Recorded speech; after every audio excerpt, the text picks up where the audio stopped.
একজন উপকারী জিন। সে অনেক দিন আগের কথা। তখন বাচ্চু কেবল নতুন চাকরির 2 মাসের মাথায় ঢাকা থেকে 3 দিনের ছুটি নিয়ে তার বাবার শরীর অসুস্থতার কথা শুনে গ্রামের বাড়িতে যাচ্ছেন।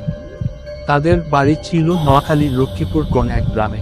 দিনটি ছিল বৃহস্পতিবার, তাই বাচ্চু চিন্তা করলো ছুটি 3 দিনের, আর শুক্রবার এমন এই ছুটি, তাহলে বৃহস্পতিবার সে বাড়িতে চলে গেলে সে বাড়িতে 4 দিন সুন্দর করে কাজকর্ম শেষ করে আবার ঢাকায় ফিরে আসতে পারবে। বাচ্চু রেডি হলো। যাবার আগে বাচ্চু তার চাচাতো ভাই পাটোয়ারিকে জিজ্ঞাসা করলো, ফিরে পাটোয়ারি তুই যাইবিনি? পাটোয়ারি বলল, না আয় যাইতাম না। বাচ্চু রওনা হয়ে গেল। সে যাত্রাবাড়ি বাসস্থান থেকে গাড়িতে যাচ্ছে। তখন বাজে বিকেল 5:45। বাচ্চু হিসেব করল রাত 11টার ভিতরে সে বাড়িতে পৌঁছাবে। রাস্তায় বাচ্চু যে গাড়িতে যাচ্ছিল সে গাড়িটি নষ্ট হয়ে যাওয়ায় বাচ্চুদের গ্রামের বাসস্থান পর্যন্ত যেতে প্রায় রাত 1টা বেজে গেল। বাচ্চু যে স্ট্যান্ডে নামলো সেখানে তার সঙ্গে আর কেউ নামে নাই। বাচ্চু স্ট্যান্ডে নেমে দেখে স্ট্যান্ডে শুধু একটি চায়ের দোকান খোলা। সে দোকানে বসা 2জন লোক চা খাচ্ছেন, আর দোকানদার লোক আর কোনো মানুষ নাই।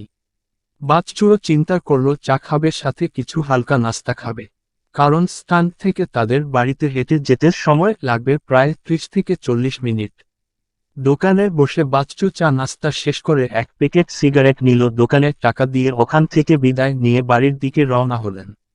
এর মধ্যে হাঁটতে হাঁটতে বাচ্চু প্রায় বাড়ির অর্ধ রাস্তায় চলে আসলেন। আর তখন বাচ্চুর মনে পড়ে গেল আরেকটু সামনে গেলে মাঝে একটি বনের মতো স্থান আছে, তার ভিতর দিয়ে যেতে হবে।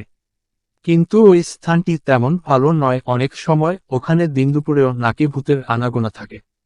বাচ্চু অনেকটা ভয় পাচ্ছে আর হাঁটছে। এক সময় সে স্থানটির কাছাকাছি এসে পড়লেন। বাচ্চু এবার চিন্তা করলেন আগুনের কাছে ওই সব ভূত পেত কিছুই না।